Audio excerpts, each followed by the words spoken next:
Hello everyone, my name is Jitendra Kumar, Faculty of Civil Engineering, and welcome to the YouTube channel of Engineering College Bardway. So students, today we are going to study about building planning, and the topic which we will be discussing will be ventilation. तो सबसे पहले ventilation का meaning समझते हैं। इस ventilation word का meaning क्या होता है। तो बेसिकली आप किसी रूम के अंदर है, वहाँ पर फ्रेश एयर की सप्लाई करना, ठीक है, किसी बंद जगह के अंदर फ्रेश एयर की सप्लाई करना ही क्या कहलाता है, हमारा वेंटिलेशन कहलाता है। तो अगर आपको प्रॉपर डेफिनेशन लिखनी हो तो क्या हो जाएगी, द वेंटिलेशन में be defined as supply of fresh air. ठीक है, क्या है ये मेरी सप्लाई ऑफ फ्रेश एयर, कहाँ से, आउटसाइड एयर का इनसाइड में करना है, इनटू दी एनक्लोज स्पेस, किसी बंद जगह के अंदर। एनक्लोज मतलब चारों तरफ से बंद जगह होती है, और removal of inside air from the enclose space, या फिर किसी बंद जगह से भी वहाँ पर जो अंदर की एयर है, फ्यूम्स की, गैसेस की, किचन वगैरह के अंदर जो स्मेल वाली है हमारी फ्यूम्स है, उसे बाहर निकालने के लिए जो प्रोसेस अप्लाई की जाती है, उसी प्रोसेस को हम क्या कहते हैं, हमारा वेंटिलेशन कहते थे। तो अदर वर्ड्स में अगर बात करें तो in other words ventilation is removal of और द विटिएटेड एयर, यानी कि एक तरह से रोटन जो होती है ना, खराब वाली हवा, ठीक है, जो हवा जैसे हमने बाहर निकाली, CO2 बाहर निकल रही है, उसके साथ वेपर पार्टिकल हैं, डस्ट उड़ रही है, ठीक है, तो इस तरह की फ्यूम्स और गैसेस की, तेल की स्मेल है, इन सबको बाहर निकालना एग्जॉस्ट फैन वगैरह की मदद से भी, वो सब भी किस में आ जाता है, हमारा वेंटिलेशन में आ जाता है। और उसका रिप्लेसमेंट हमें किससे करना है, हमारी फ्रेश एयर से करना है। तो वेंटिलेशन देखें कैसे कैसे अचीव कर सकते हैं। तो दो मीनिंग है वेंटिलेशन को अचीव करने के, एक तो है नेचुरल वेंटिलेशन और दूसरा है आर्टिफिशियल वेंटिलेशन। कॉमन सा एग्जांपल दूंगा, अगर आपने विंडो लगा दी, यानी कि खिड़की लगा दी, रूम के अंदर जो हवा पास हो रही है उसकी वजह से, वो तो हो जाता है हमारा नेचुरल वेंटिलेशन। वहीं पर अगर आपने एग्जॉस्ट फैन लगा दिया, से किचन और बाथरूम वगैरह में हम लगाते हैं एग्जॉस्ट फैन, तो वो हमारा क्या हो जाता है, आर्टिफिशियल वेंटिलेशन का पार्ट हो जाता है। आर्टिफिशियल को अदर नेम आप मैकेनिकल मीन्स भी कह सकते हैं। तो वेंटिलेशन की देखें सबसे पहले कि हमें ज़रूरत ही क्यों पड़ी। तो वेंटिलेशन की ज़रूरत के लिए कुछ फॉलोइंग रीजंस है हमारे पास। एक तो वहाँ क्या करना है, एयर के मूवमेंट का क्रिएशन करना है। एक ही हवा वहीं पड़ी रहेगी तो वहाँ पर देखो, जैसे बहुत सारे लोग हैं एक बंद कमरे के अंदर, तो CO2 छोड़ते जाएंगे, ऑक्सीजन का लेवल कम होता जाएगा, CO2 का लेवल बढ़ता जाएगा। तो हमें क्या चाहिए, वहाँ पर एयर का मूवमेंट कंपलसरी हो जाता है, ठीक है। उसके बाद prevention of undue accumulation of carbon dioxide. Again ये आपको बताया कि वहाँ पर CO2 जो मेरी कार्बन डाइऑक्साइड है, जो कि हम एक्सेल करते हैं, जिसे हम बाहर निकालते हैं सांस लेते टाइम, तो उसको क्या करना है, वहाँ पर उसके अक्यूमुलेशन को प्रिवेंट करना है, ठीक है। क्योंकि अगर CO2 ज़्यादा हुई, और CO या CO2 कार्बन मोनोऑक्साइड या कार्बन डाइऑक्साइड, ये दोनों ज़्यादा हो जाती हैं तो जान का भी वहाँ पर खतरा हो जाता है, तो उससे बचाने के लिए ज़रूरी है। Next one is prevention of flammable concentration of gas vapour, ठीक है। ऐसी जैसे कि मान लीजिए कि गैस वगैरह का लीकेज हल्का फुल्का हो रहा है, वहाँ पर अगर रूम के अंदर वेंटिलेशन अच्छा होता तो गैस वहाँ पर वो स्प्रेड हो जाती है, अच्छे से बाहर निकल जाती है, उसकी कंसंट्रेशन वहाँ पर इकट्ठी ज़्यादा अक्यूमुलेशन ना होता उसका, ठीक है। लेकिन हमने क्या किया, वेंटिलेशन नहीं, ऊपर से वहाँ पर गैस का लीकेज होता जा रहा है, तो धीरे धीरे गैस का कंसंट्रेशन बढ़ता जाएगा, और जैसे आपने लाइट वगैरह का बल्ब ऑन किया तो वहाँ पर क्या हो जाएगा, सीधा उसका बर्निंग होने के, धमाका होने के चांस वहाँ पर ज़्यादा हो जाते हैं, ठीक है। तो इससे बचाने के लिए आपने देखा होगा कई बार ऐड वगैरह में भी बताया गया है कि अगर गैस लीक हो जाता है तो सबसे पहले खिड़कियां दरवाजे खोल दें, ताकि अच्छे से वेंटिलेशन हो जाए, ताकि उसकी कंसंट्रेशन कम हो जाए फ्लेमेबल गैस की, ठीक है। फ्लेमेबल यानी कि जो जल सकती है। Prevention of accumulation of dust and bacteria carrying particle, क्योंकि अगर आपने कहीं पर हवा का वहाँ पर बहाव नहीं किया है, वेंटिलेशन नहीं किया है, तो आप देखेंगे रूम बंद करके रखो, महीना भर वहाँ पे हल्का हल्का पानी लीकेज होता है साथ में, तो आप देखो कि अलग सी एक पंजेंट सी स्मेल आती है, बहुत तीखी सी नाक में चुभने वाली स्मेल आती है, तो वो किसकी वजह से, कॉजिंग बैक्टीरिया, फंजाई एटसेट्रा की वजह से। तो उसको भी हम कैसे प्रिवेंट कर सकते हैं, हमारी प्रॉपर वेंटिलेशन से, ठीक है। तो डस्ट वगैरह है उसका भी प्रिवेंट करना है तो वेंटिलेशन ज़रूरी है। प्रिवेंशन ऑफ ओडोर, अगेन मैंने आपको बताया था ना, बैक्टीरिया वगैरह ये क्यों करते हैं, ओडोर वहाँ पर यानी कि स्मेल, हम सिविल इंजीनियर उसको ओडोर बोलते हैं स्मेल की बजाय, ठीक है। एनवायरनमेंट के अंदर भी ये चीज़ पढ़ोगे। तो ओडोर वहाँ पर उसको प्रिवेंट करने के लिए, ताकि बदबू वगैरह ना आए, ठीक है, तो उसको प्रिवेंट करने के लिए हम क्या करते हैं, वेंटिलेशन ज़रूरी हो जाता है हमें।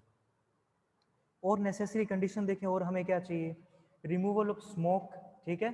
Foul smell, again odour foul smell का मतलब एक ही बात है, लिबरेटेड बाय ऑक्यूपेंट्स, ठीक है। ऑक्यूपेंट वहाँ पर कोई किसी ने भी ऑक्यूपाई कर रखा हो, मान लो एनिमल्स ने कर रखा है, ह्यूमंस ने कर रखा है, जो भी उसका ऑक्यूपेंट है, उनकी वजह से जो फाउल स्मेल वहाँ पर आ रही है, तो उसका रिमूवल भी हम कैसे कर देंगे, वेंटिलेशन की मदद से।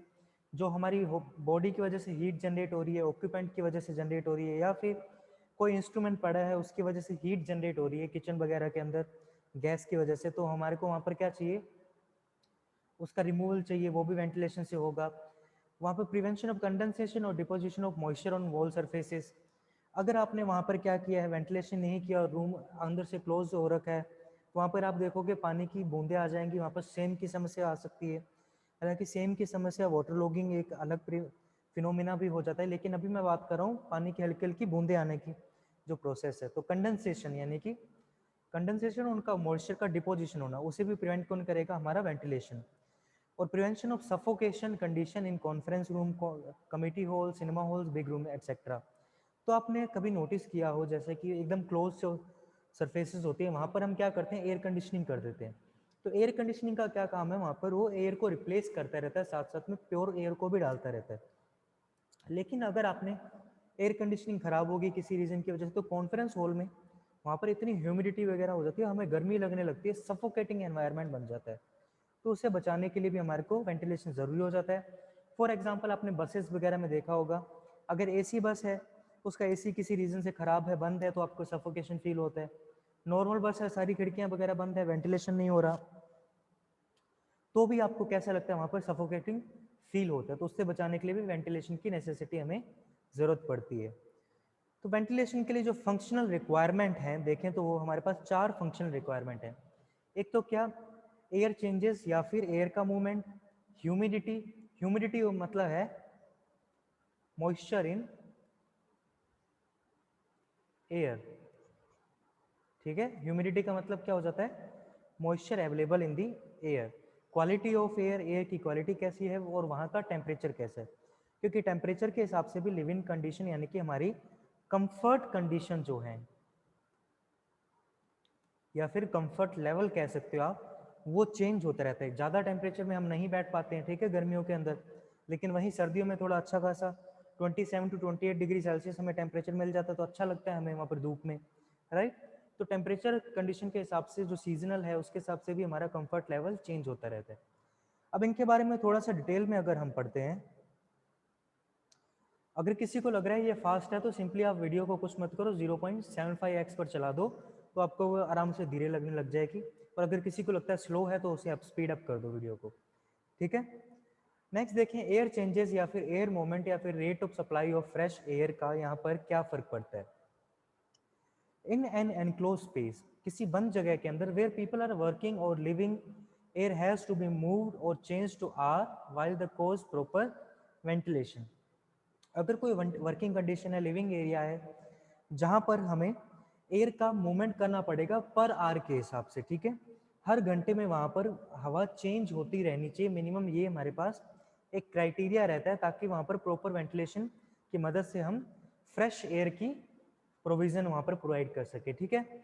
Next is the minimum rate of air change is 1 पर maximum rate of air changes is 60 per hour, ठीक है, किसी घंटे के अंदर, ठीक है। Minimum rate of air change किसी घंटे में कम से कम एक बार होनी चाहिए, और मैक्सिमम कितनी हो सकती है, 60 बार हो सकती है, यानी कि हर मिनट में हवा चेंज होती जा रही है वहाँ पर। या फिर आप पूरे घंटे में एक बार हवा चेंज कर दो तो भी वहाँ पर प्रॉपर फ्रेश एयर की सप्लाई इतनी हो जाएगी कि सफोकेटिंग कंडीशंस ना प्रोवाइड हो, ठीक है। Next is the air change per hour, the volume of outside air is allowed in the room और enclose space per hour compare to the volume of room, कि जितनी भी हवा वहाँ पर आपको डालनी है वो कंपेयर की जाती है हमारी जितनी हवा उस रूम के अंदर उस वॉल्यूम है उसका प्रेजेंट है वहाँ पर, ठीक है।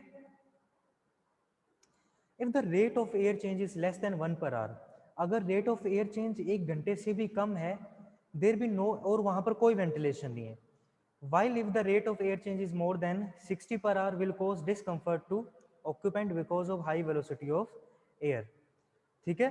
अगर एक घंटे से ज़्यादा वहाँ पर लग रहा है हवा को बदलने में, फ्रेश एयर को डालने में, तो वहाँ पर वेंटिलेशन नहीं होगा, सफोकेटिंग कंडीशन आपको मिलेगी वहाँ पर, दम घुटने लगेगा आपका। सफोकेशन का मतलब दम घुटना होता है वैसे। और अगर 60 से ज़्यादा वहाँ पर हवा चेंज हो रही है कि हर मिनट में हवा चेंज होती जाएगी, तो हवा के झोंके लगते जाएंगे वहाँ पर। हाई वेलोसिटी ऑफ, जो तेज़ गति की हवा है उसकी वजह से ऑक्यूपेंट यानी कि लोग हैं, घोड़े वगैरह जो भी आपने बांध रखे हैं, एनिमल्स हैं, उनको वहाँ पर डिसकम्फर्ट यानी कि परेशानी होने लग जाएगी, कंफर्ट लेवल उनका खराब हो जाएगा। तो 60 से ज़्यादा भी नहीं होना चाहिए, ठीक है। कहीं ऐसा कर दो कि आप हवा वहाँ पर बाहर जा रहे हो, हवा महल बना दिया, सारी खिड़कियाँ ओपनिंग वहाँ पर प्रोवाइड करके, ऐसा भी नहीं होना चाहिए, ठीक है। Next is the cross ventilation provided to increase the rate of air movement in a naturally ventilated building while fan etc are used in mechanical ventilated building। तो मैंने आपको थोड़ी देर पहले एग्जांपल बताया था कि अगर आप विंडो प्रोवाइड करा रहे हो तो वो कैसा हो जाएगा, नेचुरल वेंटिलेशन, ठीक है। और अगर आप फैन वगैरह प्रोवाइड करा रहे हो, एग्जॉस्ट फैन का एग्जांपल दिया था, वो कैसा हो जाएगा मेरा, आर्टिफिशियल और मैकेनिकल वेंटिलेशन। तो जनरली जो खुली जगह होती है जहां पर आप क्रॉस वेंटिलेशन यानी कि इस तरह का रूम है, ठीक है, तो एक विंडो यहाँ, एक विंडो यहाँ, तो हवा का पासेज अच्छी तरह से हो गया। तो इस फिनोमिना को हम बोलते हैं क्रॉस वेंटिलेशन। तो अगर क्रॉस वेंटिलेशन इस तरह से विंडो से प्रोवाइड करा रहे हो तो नेचुरल वेंटिलेशन, और अगर यहीं पर यहाँ पर अगर आप एग्जॉस्ट प्रोवाइड करा देते तो वो मेरा क्या हो जाएगा, आर्टिफिशियल या मैकेनिकल वेंटिलेशन। ओके, तो यहाँ पर आपको कुछ स्पेस दे रखी है, ठीक है, कुछ यहाँ पर डेटा दे रखा है। ये डेटा किसके ऊपर डिपेंड कर रहा है, फ्रेश एयर की सप्लाई के ऊपर, जो पर पर्सन के हिसाब से डिपेंड करता है, ठीक है, हर पर्सन के हिसाब से डिपेंड करता है। ये है वॉल्यूम पर आर के हिसाब से, और टोटल ये एयर स्पेस कितना वॉल्यूम वहाँ पर पर्सन ऑक्यूपाई कर रहा है, ठीक है। जैसे एक पर्सन हमारे पास, उन्होंने कितनी 5.5 मीटर क्यूब की जगह ऑक्यूपाई कर रखी है, तो वहाँ पर एयर की सप्लाई कितनी होनी चाहिए, 28.5 मीटर क्यूब पर आर के हिसाब से। ये इतना चेंज इसमें होना चाहिए, और ये डेटा टोटली आईएस कोड के हिसाब से आता है, ये कोई यहाँ पर बनाया नहीं गया, ठीक है। आईएस कोड ने इस डेटा को स्पेसिफाई किया है वापस स्टडीज से, एक्सपेरिमेंटल स्टडीज की हेल्प से। तो volume of fresh air required for the removal of body order, हमारी बॉडी भी क्या करती है, ऑर्डर निकालती है, स्मेल निकालती है, तो उसके रिमूवल के लिए वहां पर एयर किसके ऊपर डिपेंड कर रही है, पर पर्सन के ऊपर डिपेंड कर रही है। The volume decreases as the air space per person increases. एक पर्सन ने जितनी ज्यादा जगह ऑक्यूपाई कर रखी है, तो हवा की सप्लाई का वॉल्यूम उतना ही वहां पर कम हो जाएगा, ठीक है। अगर एक ही पर्सन बैठा है, जैसे देखो यहाँ पर 5.5 मीटर क्यूब के जगह पर, ठीक है, एक पर्सन बैठा है, तो उसके लिए देखो 28.5 मीटर क्यूब पर आवर की वहाँ पर स्पीड चाहिए, वहाँ पर फ्रेश एयर चाहिए हमें, ठीक है। अगर उससे बड़ा रूम है, 8.5 मीटर क्यूब का बड़ा रूम है, उसमें अभी भी एक पर्सन बैठा है, तो आप देखो वहाँ पर आप क्या कर सकते हो, फ्रेश एयर की सप्लाई स्लो कर सकते हो। और अगर और बड़ा रूम हो गया तो और आप फ्रेश एयर की सप्लाई को रिड्यूस कर सकते हो, डिक्रीज कर सकते हो। तो ये यहाँ पर हमारे को कंडीशंस मैंने आपको बताई थी कि आईएस कोड से स्पेसिफाई की हुई हैं। आईएस कोड की वैल्यू आपको इंडियन स्टैंडर्ड दे रखा है, कौन सा है, IS 3362/1965, ठीक है। ये हमारे वेंटिलेशन के लिए है। और इसके साथ साथ आप NBC, ठीक है, यानी कि national building code, offline classroom के बच्चों के लिए इसका हमने क्या कर रखा है, एक मैंने NBC की आपको PDF बना के ऑलरेडी वहाँ पर शेयर कर रखी है गूगल क्लासरूम में, ठीक है। ऑनलाइन वाले आप इस कोड को डाउनलोड कर सकते हो, और इसे नेशनल बिल्डिंग कोड को डाउनलोड कर सकते हो। सिंपली आपको इसके साथ में क्या टर्म लिखनी है, वेंटिलेशन लिखनी है, ठीक है। तो आपको पता लग जाएगा वहाँ पर हमें किस किस तरह से वहाँ पर वेंटिलेशन करना चाहिए, क्या उसका सीक्वेंस रहता है, क्या प्रोसीजर रहता है। तो आईएस कोड ने रेजिडेंशियल बिल्डिंग के लिए फोकस रखते हैं हम, रेजिडेंशियल बिल्डिंग के लिए, क्योंकि मोटिव ये है कि जैसे हम इंजीनियरिंग से पास आउट हों तो हम वहाँ पर एक प्लानर बन सकें, ठीक है, रेजिडेंशियल प्लानर बन सके, उसका डिज़ाइनर बन सके। तो उसके डिज़ाइन के लिए किसी कंट्री में भी आप काम करने जाते हो तो आपको कुछ डेटा ऑलरेडी दिमाग में यहाँ पर पता होना चाहिए, ठीक है। तो सबसे पहला है लिविंग रूम और बेडरूम के बारे में, ठीक है। In the case of living room and minimum bedroom of 3 air changes per hour should be provided, ठीक है। कितने एयर चेंज प्रोवाइड कराने चाहिए, 3 एयर चेंजेस पर आवर,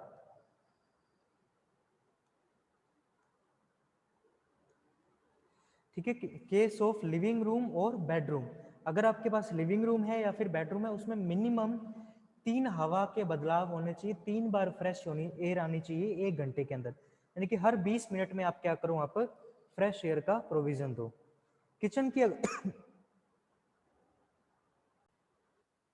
चलिए तो किचन की बात करते हैं।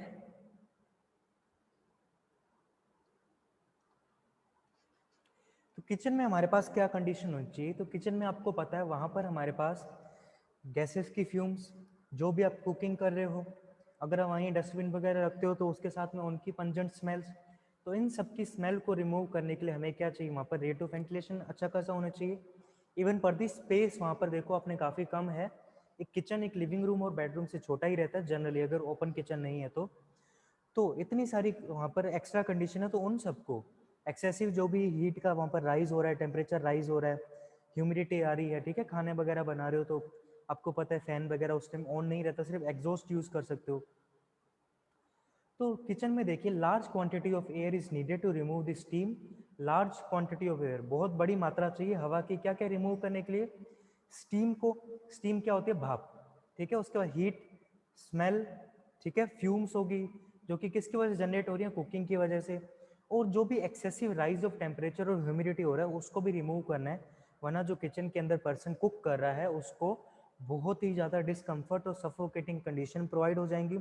और अगर आपने वेंटिलेशन नहीं दिया तो वहाँ पर ऑक्सीजन लेवल बहुत कम होने की वजह से इंसान चक्कर खा के गिर भी सकता है, ठीक है। तो उससे बचाने के लिए हमारे को किचन के अंदर प्रॉपर वेंटिलेशन मस्ट होता है। तो किचन में वेंटिलेशन का जनरली लोग ध्यान नहीं देते, लेकिन ये सबसे मस्ट कंडीशन होती है किचन के अंदर प्रॉपर वेंटिलेशन देना, ठीक है। However for the requirement of kitchen in which cooking is done for a family of not more than 5 person, minimum rate of ventilation of about 3 air changes per hour should be provided. और हालांकि इन्होंने बता रखा है कि अगर ऐसा kitchen है जहाँ पर 5 लोगों से ज़्यादा का खाना नहीं बनता, 5 नॉर्मल लोग, ठीक है, ऐसे नहीं कि एक एक 20-20 25-25 रोटियां खा रहे हैं, तो जितनी मर्जी खाओ उसके ऊपर डिपेंड नहीं करता, लेकिन जनरल पर्पस के हिसाब से कि 4-5 लोग हैं तो उसके हिसाब से minimum 3 air changes per hour, यानी कि हर 20 मिनट में हवा का चेंज वहाँ पर होना चाहिए, ठीक है।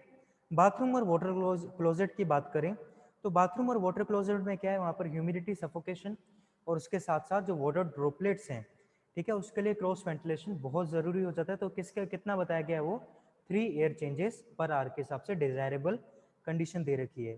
पासेजेस के लिए, ठीक है, जैसे पासेज में हमारी लॉबी वगैरह हो गई है, the period of occupation of passages lobbies and the like is very short.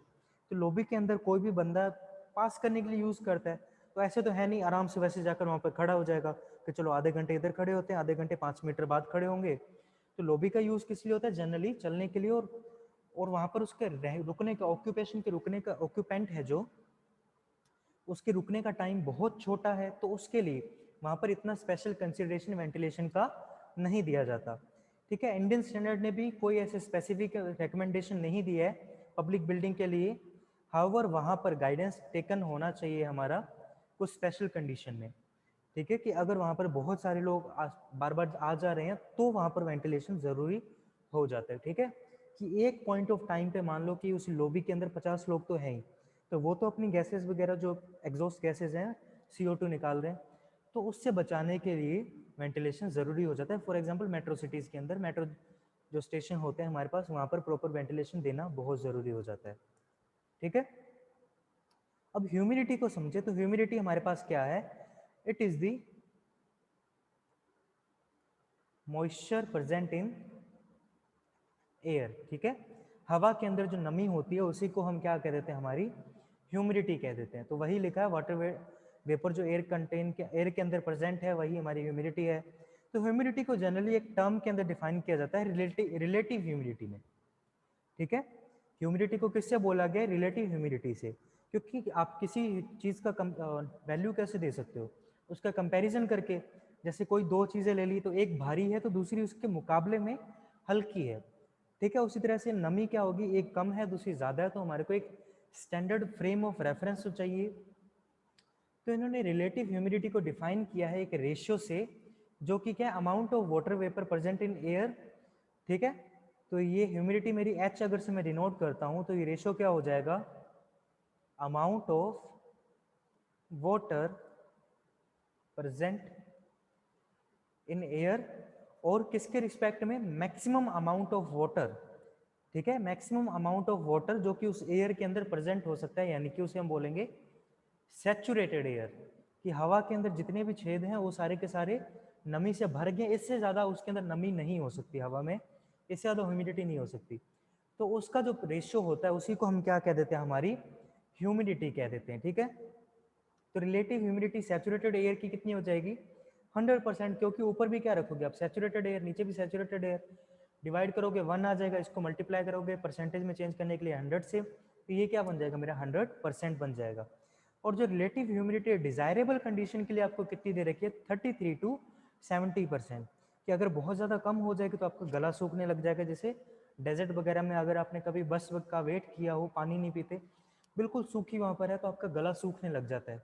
और अगर बहुत ज़्यादा ह्यूमिडिटी हो जाती है तो वहाँ पर क्या होने लग जाता है, आपको पसीना आने लग जाता है, वहाँ पर सफोकेटिंग सा फील हो जाता है, क्योंकि हवा में ऑक्सीजन से ज़्यादा तो आपके मुंह में क्या जा रहा है, वहाँ पर वाटर वेपर जा रही है, तो वो अनडिजायरेबल अनकम्फर्ट की कंडीशन हमारे पास आ जाती है। और जो कंडीशन हमारे पास टेम्परेचर की है वो वहाँ पर कितना दे रखा है, 21 डिग्री सेल्सियस। अब एक चीज़ मैं आपको बता दूँ, ये हमेशा के लिए याद रखना इसे, जब भी आपको चीज़ों का कंपैरिजन करना हो, ठीक है, जब भी आपको चीज़ों का कंपैरिजन करना हो, जैसे यहाँ पर मैंने रेशियो के अंदर कंपैरिजन किया है, तो बाकी सब जो पैरामीटर होते हैं वो रहने चाहिए कांस्टेंट। जैसे कि यहाँ पर अगर मैंने एयर के अंदर मॉइस्चर कंटेंट निकाला है तो सैचुरेटेड एयर की कंडीशन में और नॉर्मल एयर की कंडीशन के टाइम पर टेम्परेचर होना चाहिए सेम। ऐसे नहीं कि ये वाला तो आप 10 डिग्री सेल्सियस पर कैलकुलेट कर रहे हो और ये वाला 50 डिग्री सेल्सियस पर कैलकुलेट कर रहे हो, तो ये जो ह्यूमिडिटी आएगी वो डेटा सही नहीं आएगा। तो बाकी सब पैरामीटर कांस्टेंट रहने चाहिए, यानी कि एक ही रहने चाहिए, और फिर आप वहाँ पर फॉर्मूला वगैरह लगा कर एनालाइज कर सकते हो, वरना वो चीज़ें एप्लीकेबल नहीं होती हैं। For higher temperature low humidity and greater air movement are necessary for removing greater portion of heat. ठीक है, कि अगर बहुत ज़्यादा टेम्परेचर है तो ह्यूमिडिटी कितनी होनी चाहिए, लोअर साइड में होनी चाहिए, और एयर का मूवमेंट वहाँ पर ज़्यादा होना चाहिए, ताकि जो भी हीट आ रही है, एक्स्ट्रा हीट आ रही है, एक्सेस हीट, उसे आप वहाँ से रिमूव कर सको। ठीक है, इसका एग्जाम्पल आपने देखा होगा, जो हमारा डेजर्ट कूलर होता है ह्यूमिडिटी में काम नहीं करता, तो हमें क्या चाहिए उसके लिए, लोअर ह्यूमिडिटी चाहिए।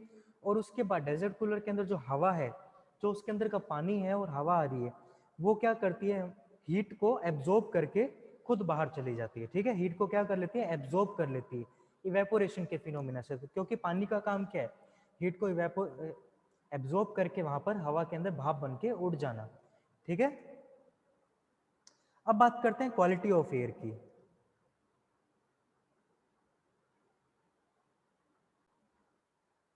तो क्वालिटी ऑफ एयर में देखिए कि किस तरह की क्वालिटी होनी चाहिए हमारे पास, एयर कैसी आनी चाहिए, जो बाहर से आप एयर ला रहे हो ना वेंटिलेशन करने के लिए, ऐसे नहीं कि चिमनी लगा रखी है बाहर से धुआं निकाल कर अंदर रूम के अंदर घुसा रहे हो, तो ऐसी चीज़ भी नहीं होनी चाहिए।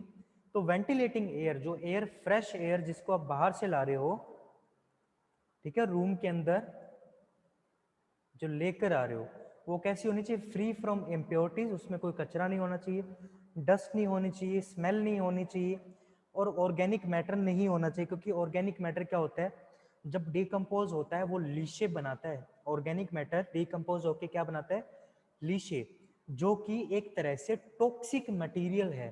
ठीक है, बहुत ही ज़्यादा टॉक्सिक मटेरियल है, इसलिए आपने देखा होगा किचन वगैरह के अंदर जब भी हम केले का छिलका वगैरह फेंक दे डस्टबिन के अंदर, तो कैसे कीड़े लग जाते हैं और कितनी अंदर पंचेंट स्मेल आती है, बहुत ही स्ट्रॉन्ग ऑर्डर आती है वहां से।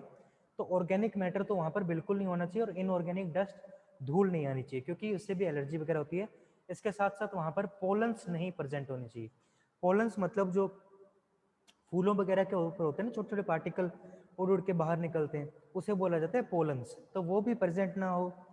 It should be free from unhealthy fumes of gases, तो फ्यूम्स ऑफ गैसेस जो साथ में अनहेल्दी है उससे फ्री होना चाहिए। कार्बन मोनोऑक्साइड नहीं होनी चाहिए, carbon dioxide, sulphur dioxide etcetera, ये सब नहीं होना चाहिए। कार्बन मोनोऑक्साइड क्यों नहीं होनी चाहिए, ये आपका एज एन असाइनमेंट मैं आपको दे रहा हूँ, कि आपको बताना है कि कार्बन मोनोऑक्साइड गैस क्यों नहीं होनी चाहिए। इस क्वेश्चन का आपको आंसर लिखना है, ये हम 7th 8th में सीखते हैं। ठीक है, तो कार्बन मोनोऑक्साइड हमारे रूम के अंदर क्यों नहीं होने चाहिए, इसका आंसर आपको नीचे कमेंट सेक्शन में लिखना है, और जिसका आंसर एकदम एक्यूरेट होगा उसके कमेंट को पिन कर दिया जाएगा। Next is the ventilating air should not come from vicinity of chimney. Again मैंने आपको बताया था कि ऐसे नहीं कि चिमनी से आप लेकर आ रहे हो, किचन से नहीं आनी चाहिए वेंटिलेटिंग एयर। लेटरिन, यूरिनल और स्टेबल, यानी कि घोड़े का वो अस्तबल होता है ना, तबेला टाइप, वही तो स्टेबल्स वगैरह से वहाँ से स्मेल नहीं आनी चाहिए, क्योंकि जो उनका डंग है, ठीक है, यूरिनल से जो स्मेल आ रही है, यूरिन की, लैट्रिन से, तो उनकी स्मेल हमारे रूम में आने लग जाएगी। इसलिए जब भी आप कूलर वगैरह लगाते हो तो ऐसे नहीं कि वो हवा ले रहा है वहाँ पर किचन्स वगैरह से, ठीक है, तो वो स्मेल आपके रूम के अंदर डिस्कम्फर्ट वहाँ पर प्रोवाइड कराएगी, कंफर्ट लेवल कोई आएगा नहीं, तो उसका वेंटिलेशन का मीनिंग ही नहीं बचेगा। जो एक्चुअल पर्पस था वेंटिलेशन का वो तो प्रोवाइड हो ही नहीं पाएगा। Next, the air containing less than 0.5 milligram of suspended impurity per cubic meter and less than 0.5 part per million of sulphur dioxide is considered to be clean. ठीक है, कि अगर किसी हवा के अंदर 0.5 मिलीग्राम से पर क्यूबिक मीटर से कम वहां पर, ठीक है, सस्पेंडेड मटेरियल है, उससे उसके साथ ही 0.5 पार्ट पर मिलियन के हिसाब से सल्फर डाइऑक्साइड है, तो उस हवा को ट्रीटमेंट की जरूरत नहीं है। ट्रीटमेंट मतलब वहां पर एयर प्योरीफायर, आप एयर फिल्टर प्रोवाइड कराने की जरूरत नहीं है। ठीक है, जैसे दिल्ली वगैरह के अंदर वहाँ पर एयर पोल्यूशन काफ़ी ज़्यादा बढ़ गया है, तो इनडोर वहाँ पर एयर प्योरीफायर की ज़रूरत पड़ती है जिनको लंग्स की प्रॉब्लम है वहाँ पर। ठीक है, तो अगर इससे कम आप किसी जगह पर इन मटेरियल की क्वांटिटी है तो वो इस एयर को प्योरीफाई करने की इतनी ज़रूरत नहीं। हमारे बॉडी की कुछ थ्रेशोल्ड कैपेसिटी होती है, सहनशीलता होती है, तो वो खुद उसको बियर कर लेती है। Next is the air quality with in the room containing, ये आपको उसके केमिकल कंपोजिशन के हिसाब से वैल्यूज दे रखी हैं कि अगर ये केमिकल आपको वैल्यूज दे दी तो उसके हिसाब से, यानी कि ये कंटेंट आपको दे दिया, केमिकल कंटेंट उस एयर के अंदर है, तो इससे ज़्यादा या कम हो जाए तो वो चलेगा कि नहीं। ठीक है, उसके हिसाब से ये वैल्यूज आपको बता रखी है। तो अगर एयर के अंदर 0.06% है कार्बन डाइऑक्साइड, उसे हम विटिएटेड यानी कि रोटन कंसिडर कर लेंगे। ठीक है, रोटन खराब कंसिडर करेंगे। लेकिन अगर 0.09 या 0.1% से ज़्यादा हो जाती है तो वो क्या हो जाएगी, अनबियरेबल हो जाएगी। इससे ज़्यादा वहाँ पर CO2 होगी तो अनबियरेबल कंडीशन वहाँ पर प्रिवेल कर जाएंगी। तो इसलिए the air in habitable room should never contain more than 0.06% of CO2। इस वैल्यू से ज़्यादा CO2 कभी भी रूम के अंदर नहीं होनी चाहिए जहाँ पर हैबिटेबल कंडीशन यानी कि लोग रहते हैं।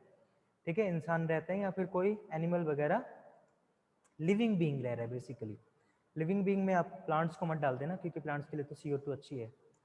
The air should be kept in the condition by proper ventilation. और एयर को इस कंडीशन में हम कैसे रख सकते हैं, प्रॉपर वेंटिलेशन की हेल्प से रख सकते हैं। Pure air in buildings is necessary for the substance and improvement of health. ठीक है, किसी बिल्डिंग के अंदर प्योर एयर क्या करती है, हेल्थ को इम्प्रूव करती है। साइकोलॉजिकल इम्पैक्ट भी पड़ता है इसका, जैसे बोलते हैं ना कि रूम के अंदर बैठे बंद पड़े हो, जाओ बाहर से थोड़ी हवा, ताज़ी हवा खा के आ जाओ। आपका सिर भी हल्का हल्का अगर दर्द कर रहा हो ना, ऐसे माइल्डली नंब हो रहा हो, तो कुछ नहीं है, बाहर से आप चक्कर मार के आइए, फ्रेश एयर गार्डन की खा के आइए, तो आपको देखना बिल्कुल फ्रेश फील होगा। वहाँ पर आपका जो हल्का हल्का सिर दर्द था ना वो गायब हो जाता है। ठीक है, आप ट्राई करके देखना, भगवान करे आपका ना ही हो वहाँ पर सिर दर्द, बट फिर भी इन केस कभी ऐसे कंडीशन प्रिवेल होती है कि स्ट्रेस ज़्यादा हो गया, तो बाहर से आप प्योर एयर खा के आइए, गार्डन वगैरह में घूम के आइए, तो आपको अच्छा फील होगा।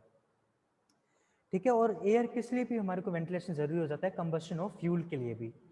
ठीक है, कंबशन ऑफ फ्यूल के लिए भी हमारे को वेंटिलेशन जरूरी हो जाता है कि किसी किल्न के अंदर, भट्टी जो होती है हमारी किल्न, तो उसके अंदर अगर आपको उनको प्रॉपर बर्निंग करनी है तो प्रॉपर बर्निंग के लिए आपको ऑक्सीजन की रिक्वायरमेंट होती है, तो उसके कंडीशन के हिसाब से वेंटिलेशन वहाँ पर उस हिसाब से प्रोवाइड करना ज़रूरी है। इफेक्टिव टेम्परेचर की बात करूँ अगर मैं, इफेक्टिव टेम्परेचर मेरे पास एक कंडीशन है कि टेम्परेचर कितना होना चाहिए, तो desirable temperature, it is desirable that the incoming ventilated air should be cool in summer and warm in winter. जो भी अंदर हवा आ रही है गर्मियों में तो ठंडी होनी चाहिए और सर्दियों में गर्म हवा आनी चाहिए जब भी रूम के अंदर आए। और general temperature difference between the inside and outside temperature 8 degree Celsius से ज़्यादा नहीं होना चाहिए। जो रूम के अंदर का और बाहर का टेम्परेचर है 8 डिग्री सेल्सियस से भी ज़्यादा नहीं होना चाहिए, तो उसमें भी डिस्कम्फर्ट वहाँ पर हमारे को होने लग जाता है। तो सिस्टम ऑफ वेंटिलेशन, मैंने दो सिस्टम की बात की थी, एक तो था नेचुरल वेंटिलेशन, दूसरा आर्टिफिशियल या फिर मैकेनिकल वेंटिलेशन। नेचुरल वेंटिलेशन तो था कि खिड़कियाँ प्रोवाइड करा दो, विंडो प्रोवाइड करा दो, तो मैकेनिकल वेंटिलेशन में आप क्या प्रोवाइड कराना है, वहाँ पर एग्जॉस्ट फैन का एग्जाम्पल दिया था। अब डिटेल में थोड़ा सा देखेंगे कि नेचुरल वेंटिलेशन में क्या क्या आएगा और हमारे पास मैकेनिकल वेंटिलेशन में क्या क्या चीज़ें आ जाएंगी। अगर मैं बात करता हूँ मेरे नेचुरल वेंटिलेशन की, तो वेंटिलेशन कैसे कैसे प्रोवाइड करा सकता हूँ मैं ओपनिंग की मदद से, जिसमें ओपनिंग में मेरे पास क्या आएगा, डोर्स, विंडो, वेंटिलेटर और Skylights. Door window ventilator Skylight क्या होती है, ये हमारे लास्ट लेक्चर में हम ऑलरेडी पढ़ चुके हैं, जिसे आप पहले देखें, अच्छे से समझें, नोट्स बनाएं, उसके बाद ही ये लेक्चर देखते हैं। ऐसे नहीं कि जब मन किया जो लेक्चर देख रहे हो बस आराम से लेटे लेटे स्पीड के अंदर लेक्चर चला लिया कि हमें तो अभी तो याद हो गया, फिर एग्जाम के टाइम भूल जाओगे। नोट्स बनाना बहुत ज़रूरी होता है ऑनलाइन लेक्चर से। अगर आप ऑनलाइन लेक्चर से नोट्स नहीं बना रहे हो तो आपका लेक्चर देखना एकदम व्यर्थ है, ठीक है, किसी काम का नहीं है। हाँ, एक बार नोट्स बना लिए उसके बाद रिवीजन करना है तो डबल स्पीड में एक बार चला के देख लो, बस याद हो जाएगा, ठीक है। एग्जाम के टाइम पे भी ये कर सकते हैं हम। दूसरा है हमारा suitable for residential building and small houses, कि नेचुरल वेंटिलेशन कहाँ यूज करेंगे और मैकेनिकल वेंटिलेशन कहाँ यूज करेंगे। तो नेचुरल वेंटिलेशन मेरा सुटेबल होता है रेजिडेंशियल बिल्डिंग जहाँ पर लोग रहते हैं, रहने के लिए होती है, और स्मॉल हाउसेज में। लेकिन बहुत बड़ा विला वगैरह है तो आपको वहाँ पर सेंट्रल एसी, सेंट्रल डक्टिंग वहाँ पर प्रोवाइड करानी पड़ेगी, ठीक है। सेंट्रल डक्ट जो एक बड़ा सारा कूलर प्रोवाइड करा के जगह जगह डक्ट निकाले होते हैं, तो उससे वो भी एक पार्ट ऑफ वेंटिलेशन है, मैकेनिकल वेंटिलेशन का। तो लेकिन बड़े अगर कॉन्फ्रेंस हॉल्स हैं, ऑडिटोरियम हैं, थिएटर्स हैं, फैक्ट्रीज हैं, वहाँ पर नॉर्मल नेचुरल वेंटिलेशन से काम नहीं चलेगा, क्योंकि मान लो इतनी बड़ी वहाँ पर फैक्ट्री है, यहाँ पर आपने खिड़की तो प्रोवाइड करा दी, तो हवा जाएगी, इसका इफेक्ट तो यहीं खत्म हो जाएगा। उसके बाद ये हवा फ्रेश थोड़ी रही, ठीक है। अगेन ये क्या हो जाएगी, अदर्स हवा के साथ मिलके पंजेंट या फिर वहाँ पर एक्सपायर हो जाएगी, एक हिसाब से अगर कॉमन सेंस में समझे तो एक्सपायर्ड एयर हो जाएगी, तो किसी काम की नहीं रही। तो वहाँ पर क्या चाहिए हमारे को, मैकेनिकल वेंटिलेशन की बहुत ज़रूरत पड़ जाती है। नेचुरल वेंटिलेशन की बात करो, इन नेचुरल वेंटिलेशन तो यहाँ पर लास्ट फैक्टर, इसमें चलो आप कौन सा प्रोवाइड कराओगे, यहाँ प्रोवाइड कराएंगे हम मेरा मैकेनिकल या फिर आर्टिफिशियल वेंटिलेशन, ठीक है। तो नेचुरल वेंटिलेशन में सबसे जो कॉमन फिनोमिना है वो कौन सा है, क्रॉस वेंटिलेशन, ठीक है। वो कौन सा है, क्रॉस वेंटिलेशन। तो इकोनॉमिकल भी है, क्यों इकोनॉमिकल, यानी कि पैसा बच रहा है। एक बार 2 खिड़कियां बना के रख दी एक छोटे रूम के अंदर, हवा बढ़िया पास हो रही है, अब क्या खर्चा, ठीक है। अब नेचुरल हवा आने दो बस। हाँ, बस इन खिड़कियों की कंडीशन किस तरह से होनी चाहिए वो भी डिफाइन होना चाहिए, ठीक है। फॉर एग्जाम्पल यहाँ पर मैंने एक आपको डायग्राम दिखा रखा है नेचुरल वेंटिलेशन के लिए। तो इधर देखो, एक तो ऐसा नहीं होना चाहिए कि आपने बिल्कुल इसको क्लोज कर दिया है, ठीक है। अगर बिल्कुल क्लोज कर दिया तो हवा का प्रॉपर मूवमेंट नहीं हो पाएगा। तो आपको इनसाइड रूम के अंदर भी ओपनिंग देनी चाहिए, जो अंदर आपका प्लान है उसमें भी ओपनिंग्स हो। और ये जो ओपनिंग्स है इन्हें बोला जाता है ओपनिंग, डोर्स, विंडो जो भी हैं, वेंटिलेटर, डोर, विंडो, स्काईलाइट जो भी प्रोवाइड कर रखा है ओपनिंग के तौर पर आपने, ये ओपनिंग्स मेरी क्या है, वेल डिस्ट्रीब्यूटेड होनी चाहिए। ये क्या होनी चाहिए, वेल डिस्ट्रीब्यूटेड होनी चाहिए। जगह जगह यहाँ पर आप वॉल्स बिल्कुल क्लोज नहीं कर दो कि बिल्कुल ही एनक्लोज जगह नहीं होनी चाहिए। वेल डिस्ट्रीब्यूटेड के साथ मैक्सिमम नंबर ऑफ विंडोज आप कहाँ प्रोवाइड कराओगे, तो जनरल जो हमारे पास ज़्यादा हवा आती है वो आती है नॉर्थ साइड की तरफ से, तो मैक्सिमम नंबर ऑफ विंडो आप कहाँ प्रोवाइड कराओगे, नॉर्थिंग में प्रोवाइड करा दोगे, नॉर्थ साइड प्रोवाइड कराओगे, तो हवा अच्छी खासी वहाँ पर पास हो जाएगी, ठीक है। तो ये सब चीज़ें आपको ध्यान में रखनी है। तो नेचुरल वेंटिलेशन के लिए हमारे पास 2 इफेक्ट हैं। पहला इफेक्ट तो है विंड इफेक्ट, दूसरा है स्टैक इफेक्ट। ये जो आपको डायग्राम दिखा है ये क्रॉस वेंटिलेशन का ही डायग्राम है, ठीक है। इसमें आप देख रहे हो ना कि एक जगह से जाकर यहाँ से हवा पास हुई, ये लगातार निकल रही है, तो ये फिनोमिना क्या कहलाता है, हमारा क्रॉस वेंटिलेशन कहलाता है, ठीक है। तो इस तरह का एग्जाम के अंदर छोटा सा डायग्राम बना देना आप, तो आपको अच्छे खासे वेंटिलेशन के नंबर मिल जाएंगे नेचुरल वेंटिलेशन में। सिर्फ थ्योरी लिखने से काम नहीं चलता, प्रॉपर इलस्ट्रेट करके डायग्राम बनाना बहुत कंपलसरी होता है।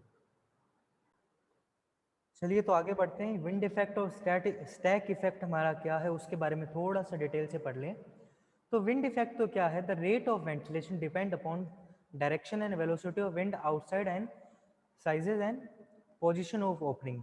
तो हमारे पास रेट ऑफ वेंटिलेशन किसके ऊपर डिपेंड कर रहा है, एक तो हवा की दिशा पर, ठीक है, कि मान लो हवा आती इधर से है, आपने वेंटिलेशन प्रोवाइड करा दिया इधर, तो वो हमारा किसी काम का नहीं रहेगा, ठीक है। उसके बाद हवा की डायरेक्शन कैसी है, कि हवा की डायरेक्शन तो ऐसी है, ठीक है, आपने वेंटिलेशन यहाँ कहीं प्रोवाइड करा दिया, या फिर उसकी डायरेक्शन वेंटिलेशन के ढंग से प्रोवाइड नहीं की है।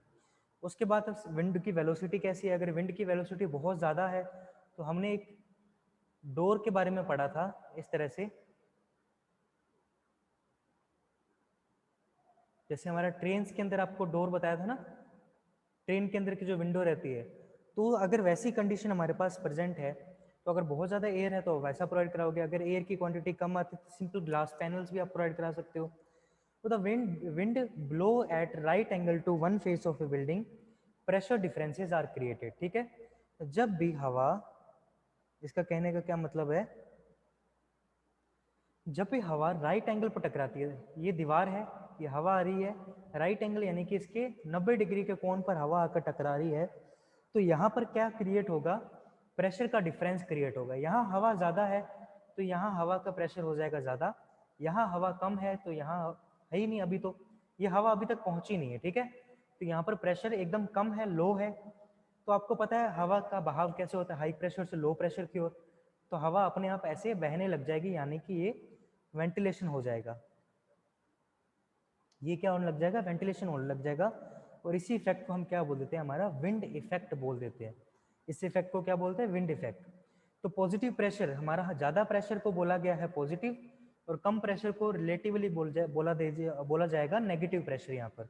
तो पॉजिटिव प्रेशर तो होगा हमारा विंडवर्ड साइड पर, जहाँ से हवा आती है उस साइड को हम बोलते हैं विंडवर्ड, ठीक है। जहाँ से हवा आती है उसे बोलते हैं विंडवर्ड, और जहाँ से हवा निकल रही है या कम होती है जहाँ पर, उसे बोलते हैं लीवर्ड साइड, ठीक है। तो नेगेटिव या फिर सक्शन प्रेशर, सक्शन यानी कि अपनी तरफ खींच रहा होगा, ये अपनी तरफ खींचेगा तभी तो ये इधर से बहेगा, ठीक है। ये अपनी तरफ सक करेगा, इधर से सक्शन करेगा, तभी तो हवा का यहाँ से बहाव होगा।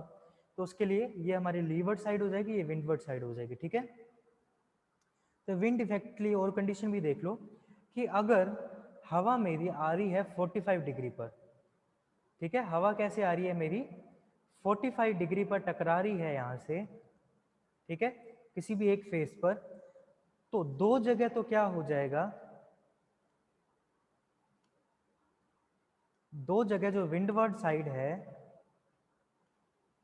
वहां पर तो मेरा क्या हो जाएगा, पॉजिटिव प्रेशर।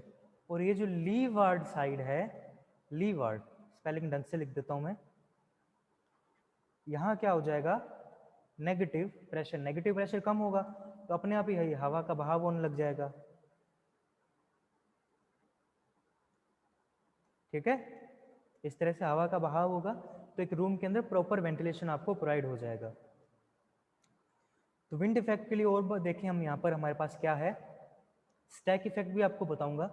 तो विंड इफेक्ट में हमारे पास क्या आ जाता है, in the case of pitch roof, pitch roof यानी कि ऐसे वाली, ये वाली रूफ होती है जो ऊपर से इस तरह से आपका बना होता है, छज्जा जो बचपन में हम झोंपड़ियाँ बनाते थे डायग्राम में, तो उसे हम बोलते हैं पिच रूफ। तो पिच रूफ के अंदर थोड़ा सा प्रेशर अलग तरीके से क्रिएट होता है। एक तो पिच रूफ के अंदर हमें क्या ध्यान रखना है कि इसमें प्रेशर डिपेंड करेगा इस रूफ की पिच के ऊपर, ठीक है, इस रूफ की पिच के ऊपर, एंगल के ऊपर। तो जनरली जो प्रेशर अगर आपको क्रिएट करना है, नेगेटिव प्रेशर लीवर्ड साइड में और विंडवर्ड साइड में हमारा क्या हो जाएगा, पॉजिटिव प्रेशर हो जाएगा। तो ये एंगल कितना होना चाहिए, लगभग 30 डिग्री के आसपास, इससे ज़्यादा आप करोगे तो वहाँ पर प्रॉब्लम वहाँ पर क्रिएट होने लग जाएगी। तो wind will blow from windward side to leeward side, ठीक है। और किसकी मदद से होगा, ये अदर साइड में आपने जो भी ओपनिंग यहाँ पर प्रोवाइड कर दी होगी, इसे मैं बोलूँगा मेरी ओपनिंग। तो उस ओपनिंग में क्या इफेक्ट होगा, प्रेशर यहाँ पर कम है, तो प्रेशर कम है तो ये क्या करेगा, सक्शन इफेक्ट देगा, यानी कि हवा को खींचने का, हवा को खींचेगा तो यहाँ से हवा आराम से बहकर इधर से बाहर निकल जाएगी, तो वेंटिलेशन हो जाएगा। और इफेक्ट क्या कहलाएगा, मेरा विंड इफेक्ट। डायग्राम मैंने यहाँ पर आपको बनाकर दिखाई दिया है, ठीक है। ये अल्फा एंगल देखो आपको कितना दे रखा है, 30 डिग्री के आसपास, ठीक है। अगर 30 डिग्री से ज़्यादा आपने कर दिया तो ये आपको पॉजिटिव प्रेशर, यहाँ पर देखो कितना ज़्यादा प्रेशर दिख रहा है पॉजिटिव प्रेशर, और कितना इधर नेगेटिव प्रेशर भी ज़्यादा दिख रहा है। तो प्रेशर डिफरेंस बहुत ज़्यादा हो जाता है इन द केस ऑफ हमारा, अगर ये पिच एंगल है मेरा 30 डिग्री से ज़्यादा है। और उसके साथ ही अगर मेरा पिच एंगल है 30 डिग्री से कम हो जाता है तो प्रेशर जोन देखिए बहुत कम है। अगर प्रेशर जोन बहुत कम है, प्रेशर डिफरेंस कम है, तो प्रॉपर वेंटिलेशन नहीं हो पाएगा। अगर आपको रूम स्मॉल है, ठीक है, अगर आपको रूम वहाँ पर स्मॉल है तब तो प्रेशर डिफरेंस इतना काम कर जाएगा, लेकिन बहुत बड़ा हॉल वगैरह है तो नंबर ऑफ या तो ओपनिंग ज़्यादा प्रोवाइड करनी पड़ेंगी, और ओपनिंग ज़्यादा नहीं है तो आपको पिच इंक्रीज करनी पड़ेगी, वरना मैकेनिकल वेंटिलेशन की हेल्प लेनी पड़ेगी। प्रेशर जोन एक फ्लैट रूफ के अंदर भी क्रिएट होता है, लेकिन उसकी क्वांटिटी कितनी कम है। ये जो प्रेशर दिखाया ना इस साइड से हैच करके, इसे हम बोलते हैं हमारा पॉजिटिव प्रेशर। और यहाँ पर जो एम्प्टी प्रेशर आपको दिखाई दे रहा है इसे हम बोलते हैं नेगेटिव, यानी कि सक्शन जोन, सक्शन प्रेशर हमारा बोल देते हैं। ये प्रेशर जोन है, सक्शन जोन है, इसकी हेल्प से ही यहाँ पर हवा का बहाव होता है। जब यहाँ पर ओपनिंग प्रोवाइड होगी, विंडो या डोर प्रोवाइड होगा, तभी हवा का बहाव होगा। अपने आप ऐसे नहीं कि उसके अंदर से पोर्स हैं उसमें छेदों से बह बह के हवा आ रही है। तो ओपनिंग प्रोवाइड कराना बहुत ज़रूरी है। पुराने ज़माने में आपने देखा होगा जोधपुर वगैरह में क्या किया जाता था कि डोर और विंडो के अंदर इस तरह से जालियां बनाई जाती थी। क्या बनाई जाती थी? इस तरह से जाली बनाई जाती थी। तो ये जाली भी हमारी क्या करती थी, वहां पर प्रॉपर वेंटिलेशन का काम करती थी वहां पर। ठीक है, next is my stack effect. तो स्टैक इफेक्ट को समझने के लिए सबसे अच्छी चीज देखो, जैसे ही आपको पता है बाहर से हवा आएगी, ठीक है, वो क्या काम करना चाहती है, वो है हमारी फ्रेश एयर। और अंदर हवा है वो कैसी है, फ्यूम्स है, ह्यूमिड एयर है, और हमारी बॉडी हीट के कारण वहां पर एक तरह से ओडोर वाली एक्सपायर एयर है। ठीक है, तो ये एयर बॉडी हीट की वजह से गर्म हो जाती है, और आपको पता है कोई भी चीज़ गर्म होती है तो वो ऊपर उठने का काम करती है। तो हवा अगर इस तरह से ऊपर उठकर बाहर से ऐसे ऊपर छत पर प्रोवाइड की गई ओपनिंग या रूफ के पास में प्रोवाइड की गई ओपनिंग, यानी कि वेंटिलेटर्स, सबसे रूफ के ऊपर हम कौन सी ओपनिंग प्रोवाइड कराते हैं, वेंटिलेटर्स, उनकी मदद से अगर बाहर निकल जाती है तो वो जो इफेक्ट होता है हमारा, उसे हम बोलते हैं स्टैक इफेक्ट। विंड इफेक्ट में तो क्या था, हवा आई, प्रेशर ज़्यादा, पॉजिटिव प्रेशर, इधर कम नेगेटिव प्रेशर, तो हवा का बहाव हो गया, वो हो गया विंड इफेक्ट। लेकिन स्टैक इफेक्ट क्या है, हवा देखो इनलेट आई, नीचे से फ्रेश एयर आई, जैसे ही हमारे सांस से गर्मी वगैरह निकली, बॉडी हीट निकली, गर्म हुई, ऊपर की ओर उठी, और ऊपर उठने के बाद वो ऊपर छत पर जो भी ओपनिंग आपने प्रोवाइड कर रखी है, रूफ के पास में वेंटिलेटर्स प्रोवाइड है, जैसे पिच रूफ में आप इस तरह से आउटलेट प्रोवाइड कराते हो, और हमारे फ्लैट रूप में इस तरह से आउटलेट प्रोवाइड कराते हो।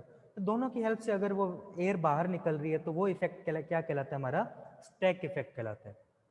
तो जनरल रूल्स ऑफ वेंटिलेशन आपको दे रखे हैं, नेचुरल वेंटिलेशन के कुछ जनरल रूल्स आपको दे रखे हैं यहाँ पर, IS 3362 1965 को फॉलो करके। अगर आप डिटेल में थोड़ा सा देखने चाहते हो इन फ्यूचर पर्पज के हिसाब से, कि अगर आपको घर डिज़ाइन करना है या फिर किसी का प्लान डिज़ाइन करना है, तो आप ये IS कोड और नेशनल बिल्डिंग कोड का वेंटिलेशन पार्ट डाउनलोड कर सकते हो। ठीक है, उसका अलग से आपको PDF मिल जाएगी, गूगल टाइप करना है, ज़्यादा उसमें नहीं सोचना इतना। तो इनके बारे में देखो, इनलेट के बारे में कैसे बता रखे है, तो inlet opening in the building should be well distributed. जो इनलेट की ओपनिंग है वो वेल डिस्ट्रीब्यूटेड होनी चाहिए। पहले आपको मैंने डायग्राम बना के बताया था यहाँ पर, यहाँ देखिए ये आपको ओपनिंग्स दिख रही हैं, इनलेट की हैं, वो वेल डिस्ट्रीब्यूटेड है। वो कैसी है हमारी, वेल डिस्ट्रीब्यूटेड है अच्छे से। उसके बाद आप यहाँ देखिए, और लोकेटेड कहाँ होनी चाहिए, विंडवर्ड साइड पे होनी चाहिए और लोअर लेवल पर होनी चाहिए।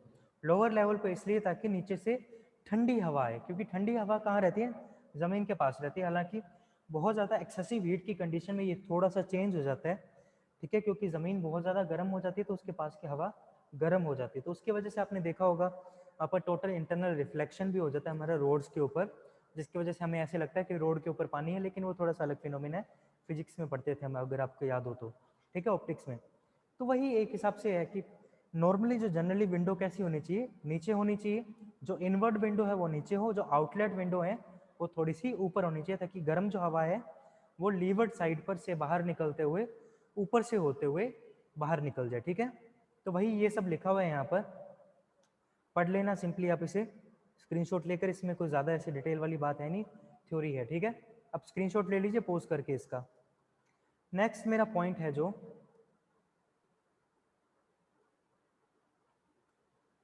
कि इनलेट ओपनिंग है should not as far as possible obstructed by adjoining building, trees, sign board और other obstruction by partition inside the path of air flow. ठीक है, इनलेट का जो भी हमारा इनलेट है, जहाँ विंडो प्रोवाइड करानी है या फिर आपको डोर प्रोवाइड कराना है, उसके बाहर ऐसे नहीं कि आपने बाहर पेड़ लगा दिया है, साइन बोर्ड लगा दिया है या फिर अदर बिल्डिंग है, तो उस विंडो डोर का कोई मीनिंग ही नहीं बचेगा, क्योंकि वहाँ पर एयर का सर्कुलेशन या फिर एयर प्रेशर ही क्रिएट नहीं हो पाएगा। तो वहाँ पर आपको विंडो डोर नहीं प्रोवाइड कराने जहाँ पर ऑब्स्ट्रक्शन हो। ठीक है, उसके साथ अगर आपको greatest flow per unit area चाहिए, तो आपको इनलेट और ओपनिंग का जो साइज है वो लगभग होना चाहिए इक्वल। ऐसे नहीं कि आपने इनलेट तो प्रोवाइड करा दिया, ऐसे 3 फीट की विंडो प्रोवाइड करा दी और आउटलेट के लिए 1 फीट का प्रोवाइड करा रहे हो, तो इसमें से हवा बाहर नहीं निकल पाएगी। एयर का प्रेशर तो क्रिएट हो जाएगा, लेकिन जल्दी से हवा बाहर नहीं निकल पाएगी, तो एयर का प्रॉपर सर्कुलेशन नहीं होगा, वेंटिलेशन नहीं हो पाएगा वहाँ पर। ठीक है, उसके साथ एक फाइनल जो रूल है हमारा नेचुरल वेंटिलेशन के लिए, When the direction of wind is quite constant and dependable, the opening can be readily arranged to take full advantage of direction, the force of wind. ठीक है, जब हमारे पास क्वाइट कांस्टेंट हमारे पास wind की direction हो, उसके साथ ही विंड लगातार वहां से चलती रहती है, तो हमारे को वहां पर क्या है कि उसका हम प्रॉपर क्या कर सकते हैं, एडवांटेज ले सकते हैं उस हिसाब से ओपनिंग प्रोवाइड करा के। लेकिन अगर वहां पर हवा क्या है, वेरिएबल है, ठीक है, हवा क्या हो रही है, वेरिएबल हो रही है, उसकी डायरेक्शन भी चेंज होती रहती है, तो आपको उस हिसाब से अपनी जो भी सक्शन एरिया है, इफेक्टिव मूवमेंट का एरिया, उसके हिसाब से बिल्डिंग को डिजाइन करना पड़ेगा। जैसे कि मान लो कि एक बिल्डिंग के अंदर सिर्फ नॉर्थ से ही हवा आती है, कि ऐसा जोन है वहां पर नॉर्थ से हवा आती है, तो आपको विंडो सिर्फ नॉर्थ में प्रोवाइड करानी है। लेकिन हवा चेंज होती रहती है, चारों तरफ से ओपन है, तो आपको इस विंडोज अलग अलग जगह पर प्रोवाइड करनी पड़ेंगी, जिसमें इनलेट और आउटलेट चेंज होते रहेंगे साइमल्टेनियसली, ठीक है, विंड के डायरेक्शन चेंज होने के साथ साथ। अब हम बात करेंगे आज के फाइनल टॉपिक के बारे में, यानी कि मैकेनिकल वेंटिलेशन के बारे में। तो मैकेनिकल वेंटिलेशन में देखिए, one in which some mechanical arrangement